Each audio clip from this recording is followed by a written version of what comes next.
ओम नमो भगवते वासुदेवाय। जय श्री हरि। राधे राधे। ब्रजधाम चैनल में आप सबका स्वागत है। आप रसपान कर रहे हैं माघ मास महात्म की कथाओं का। अब तक आप माघ महात्म के 17वें अध्याय तक की कथा का रसपान कर चुके हैं। आज के इस वीडियो में हम माघ महात्म के 18वें अध्याय की कथा का रसपान करेंगे। तो आइए सुनते हैं। इससे पहले आइए हम सुनते हैं सीता माता की नितनेम की कहानी, जिसको सीता माता कहती और श्री राम सुना करते। राम आए लक्ष्मण आए, देश के पुजारी आए, नितनेम का नेम लाए। आओ राम बैठो राम, माखन मिश्री खाओ राम, दूध बताशा पियो राम, सूत के पलका पोटो राम, शाल दुशाला ओढ़ो राम। राम सवारे सबके काम, खाली घर भंडार भरेंगे, सबका बेड़ा पार करेंगे। जय श्री राम, जय जय राम। यह कहानी सीता माता कहती थी और श्री राम इसे सुना करते थे। एक दिन श्री राम भगवान को किसी काम के लिए बाहर जाना पड़ गया तो सीता माता कहने लगी कि भगवान, मेरा तो 12 वर्ष का नितनेम है, अब आप बाहर जाएंगे तो मैं अपनी कहानी किसे सुनाऊंगी। तब श्री राम ने कहा कि तुम कुएं की पाल पर जाकर बैठ जाना और वहाँ जो औरतें पानी भरने आएंगी उन्हें अपनी कहानी सुना देना। सीता माता कुएं की पाल पर जाकर बैठ जाती हैं। एक स्त्री आई, उसने रेशम की जरी की साड़ी पहन रखी थी और सोने का घड़ा ले रखा था। सीता माता उसे देखकर कहती हैं कि बहन, मेरा 12 वर्ष का नितनेम सुन लो। और वह स्त्री बोली कि मैं तुम्हारा नितनेम सुनूंगी तो मुझे घर जाने में देर हो जाएगी और मेरी सास मुझसे लड़ेगी। उसने कहानी नहीं सुनी और चली गई। उसकी रेशम की जरी की साड़ी फट गई, सोने का घड़ा मिट्टी के घड़े में बदल गया। सास ने देखा तो पूछा कि ये किसका दोस्त अपने सिर लेकर आ गई है। तो बहू ने कहा कि कुएं पर एक औरत बैठी थी, उसने कहानी सुनने के लिए कहा, लेकिन मैंने सुनी नहीं, जिसका यह फल मिला। बहू की बात सुनकर अगले दिन वही साड़ी और घड़ा लेकर सास कुएं की पाल पर गई। सास को वहीं माता सीता बैठी हुई मिली तो माता सीता ने कहा कि बहन, मेरी कहानी सुन लो। सास बोली कि एक बार छोड़, मैं तो 4 बार कहानी सुन लूँगी। राम आए लक्ष्मण आए, देश के पुजारी आए, नितनेम का नेम लाए। आओ राम बैठो राम, तपी रसोई जियो राम, माखन मिश्री खाओ राम, दूध बताशा पियो राम, सूत के पलका मोटो राम, शाल दुसाला ओढ़ो राम, शाल दुसाला ओढ़ो राम। जब बोलूं जब राम ही राम, राम सवारे सबके काम, खाली घर भंडार भरेंगे, सबका बेड़ा पार करेंगे। जय राम जय राम, जय श्री राम। सास बोली कि बहन, कहानी तो बड़ी अच्छी लगी। कहानी सुनकर सास घर चली गई और उसकी साड़ी फिर से रेशम जरी की बन गई और मिट्टी का घड़ा फिर सोने के घड़े में बदल गया। बहू कहने लगी, सासू माँ, आपने ये सब कैसे किया? तो सास ने कहा कि बहू, तू दोष लगा के आई थी और मैं अब दोष उतार कर आ रही हूँ। बहू ने फिर पूछा कि वह कुएं वाली स्त्री कौन है? सास बोली कि वो सीता माता थी, वो पुराने से नया कर देती हैं, खाली घर में भंडार भर देती हैं, वे लक्ष्मी जी का वास घर में कर देती हैं, आदमी की जो भी इच्छा हो उसे पूरा कर देती हैं। बहू बोली कि ऐसी कहानी मुझे भी सुना दो। सास बोली कि ठीक है, तुम भी सुनो। और सास ने कहानी शुरू की। राम आए लक्ष्मण आए, देश के पुजारी आए, नितनेम का नेम लाए। आओ राम बैठो राम, तपी रसोई जियो राम, माखन मिश्री खाओ राम, दूध बताशा पियो राम, सूत के पलका मोठो राम, शाल दुशाला पोठो राम, शाल दुशाला ओढ़ो राम। जब बोलूं जब राम ही राम, राम सवारे सबके काम, खाली घर भंडार भरेंगे, सबका बेड़ा पार करेंगे। श्री राम जय जय राम। कहानी सुनकर बहू बोली कि कहानी तो बहुत अच्छी है। सास ने कहा कि ठीक है, इस कहानी को अब हम रोज़ कहा करेंगे।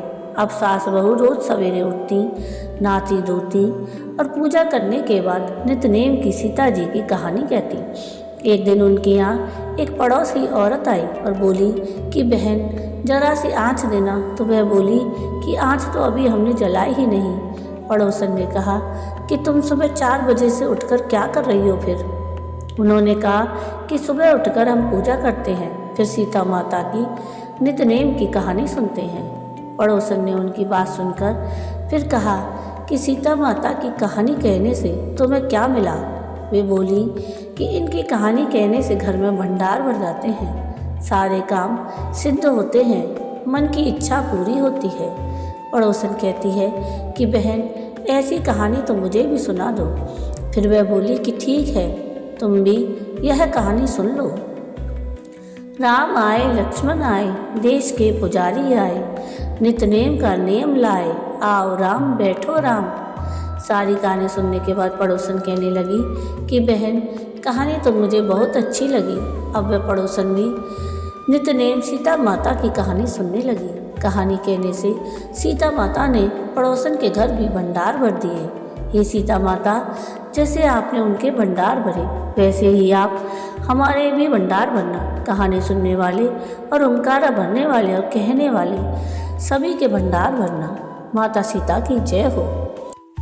तो आइए सुनते हैं माघ महात्म्य के 18वें अध्याय की कथा। श्री वशिष्ठ ऋषि कहने लगे कि हे राजन, मैंने दत्तात्रेय जी द्वारा कहा, माघ मास का महात्म्य कहा। अब माघ मास के स्नान का फल सुनो। हे परंतप, माघ स्नान सब यज्ञों, व्रतों का और तपों का फल देने वाला है। माघ मास में स्नान करने वाले स्वयं तो स्वर्ग में जाते ही हैं, उनके माता पिता दोनों के कुलों को भी स्वर्ग प्राप्त होता है। जो माघ मास में सूर्योदय के समय नदी आदि में स्नान करता है, उसके माता पिता के 7 कुलों की पीढ़ी स्वर्ग को प्राप्त होती है। माघ मास में स्नान करने वाले दुराचारी और कुकर्मी मनुष्य भी पापों से मुक्त हो जाते हैं और इस मास में हरि का पूजन करने वाले पाप समुदाय से छूटकर भगवान के सदृश शरीर वाले हो जाते हैं। यदि कोई आलस से भी माघ में स्नान करता है, उसके भी सभी पाप नष्ट हो जाते हैं। जैसे गंधर्व कन्याएं राजा के श्राप से भयंकर कल को भोगती हुई लोमश ऋषि के वचन से माघ में स्नान करने से पापों से छूट गईं। ये वार्ता सुनकर राजा दिलीप विनय से पूछने लगे कि गुरुदेव, ये कन्याएं किसकी थीं? उनको कब और कैसे श्राप मिला? उनके नाम क्या थे? ऋषि के वाक्य से कैसे श्राप मुक्त हुई और उन्होंने कहाँ पर स्नान किया? अब विस्तार पूर्वक सब कथा कहिए। वशिष्ठ जी कहने लगे, हे राजा, जैसे अरणे से स्वयं अग्नि उत्पन्न होती है, वैसे ही यह कथा धर्म और संतान उत्पन्न करती है। हे राजन, सुख संगीत नामक गंधर्व की कन्या का नाम विमोहिनी था।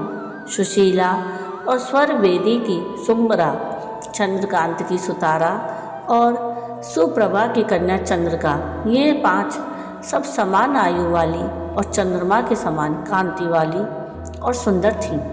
जैसे रात्रि को चंद्रमा शोभायमान होता है, वैसे ही पुष्प की कलियों के समान खिली हुई ये अप्सराएं थीं।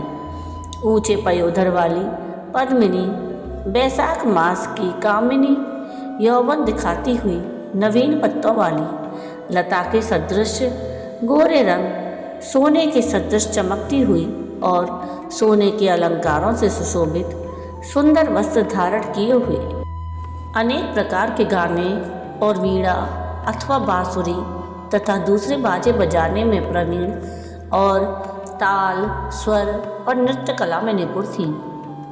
इस प्रकार वे कन्याएं क्रीड़ा करती हुई कुबेर के स्थान में विचरती थीं।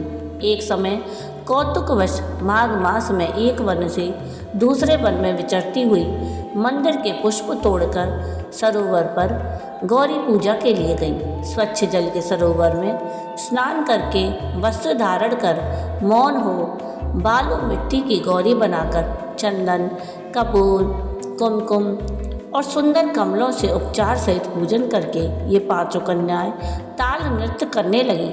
फिर ऊंचे गांधार स्वर में सुंदर गीत गाने लगी। जब ये कन्याएं नाचने और गाने में लीन थी, तो उस समय अच्छोद नामक उत्तम तीर्थ में वेदनिधि नाम के मुनि के पुत्र अग्निप ऋषि स्नान को गए। वह युवा ऋषि सुंदर मुख, कमल सदृश नयन, विशाल छाती, सुंदर भुजाओं वाला दूसरे कामदेव के समान था। सिका सहित दंड लिए, मृग चर्म ओढ़े, यज्ञोपवीत धारण किए हुए था। उसको देखकर पांचों कन्याएं मुग्ध हो गईं और उसका रूप और यौवन देखकर कामदेव से पीड़ित हो देखो देखो ऐसा कहती हुई उस ब्राह्मण के चित्त में कामदेव का डर उत्पन्न करने लगी और आपस में विचार करने लगी कि ये कौन है। रति रहित होने से कामदेव नहीं और एक होने से अश्विनी कुमार नहीं, यह कोई गंधर्व या किन्नर या काम रूप धारण कर कोई सिद्ध या किसी ऋषि का श्रेष्ठ पुत्र या मनुष्य है। कोई भी हो, ब्रह्मा जी ने इसको हमारे लिए बनाया है। जैसे पूर्व कर्म के प्रभाव से संपत्ति प्राप्त होती है, वैसे ही गौरी जी ने हम कुमारियों के लिए श्रेष्ठ वर दिया है। और आपस में ये तुम्हारा वर है या मेरा अथवा सबका, ऐसा कहने लगी। जिस समय उस ऋषि पुत्र ने अपने मध्याह्न की क्रिया करके ऐसे वचन सुने तो वह सोचने लगा कि यह तो बहुत बड़ी समस्या उत्पन्न हो गई। ब्रह्मा, विष्णु, महेश आदि देवता और बड़े योगेश्वर भी स्त्रियों के ब्रह्मजाल में मोहित हो गए हैं। इनके तीक्ष्ण बाणों से किसका मन रूपी हिरण घायल नहीं हो सकता। जब तक नीति और बुद्धि रहती है तब तक पाप से भी भय रहता है। जब तक की गंभीरता रहती है, यम विधि का पालन होता है, तब तक मनुष्य स्त्रियों के काम रूपी बाणों से बीधा नहीं जाता। ये मुझे उन्मत्त और मुग्ध कर रही हैं। किन गुणों से धर्म की रक्षा हो सकती है? स्त्रियों के मांस, रक्त, मल मूत्र से बने घृणित और अशुद्ध शरीर में कामी लोग ही सुंदरता की कल्पना करके रमण कर सकते हैं।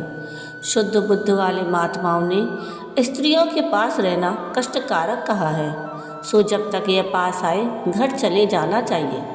अतः जब तक वह उसके पास आई, वह योग बल के द्वारा अंतर्ध्यान हो गया। ऋषि पुत्र के ऐसे अद्भुत कर्म देखकर वह चकित होकर डरी हुई चारों ओर देखने लगी और आपस में कहने लगी कि यह क्या इंद्रजाल था जो देखते देखते विलीन हो गया। और वह विरह की अग्नि में जलने लगी और कहने लगी कि हे कांत, तुम हमको छोड़कर कहाँ चले गए?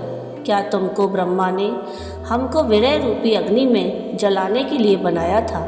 क्या तुम्हारा चित्त दया रहित है जो हमारा चित्त दुखाकर चले गए? क्या तुमको हमारा विश्वास नहीं? क्या तुम कोई मायावी हो? बिना किसी अपराध के हम लोगों पर क्यों क्रोध करते हो? तुम्हारे बिना हम नहीं जिएंगी। जहाँ पर आप गए हो हमें शीघ्र ले चलो, हमारा संताप हरो और हमें दर्शन दो। सज्जन लोग किसी का नाश नहीं देखते। जय श्री हरि। तो ये थी माघ मास महात्म्य के 18वें अध्याय की कथा। आपको आज की ये कथा कैसी लगी मुझे कमेंट करके ज़रूर बताइएगा। और अगर आपको आज की ये कथा पसंद आई हो तो प्लीज़ इसको लाइक शेयर ज़रूर कीजिएगा और चैनल को सब्सक्राइब कीजिएगा और कमेंट में राधे राधे ज़रूर लिखिएगा। वीडियो पूरा देखने के लिए थैंक यू। राधे राधे।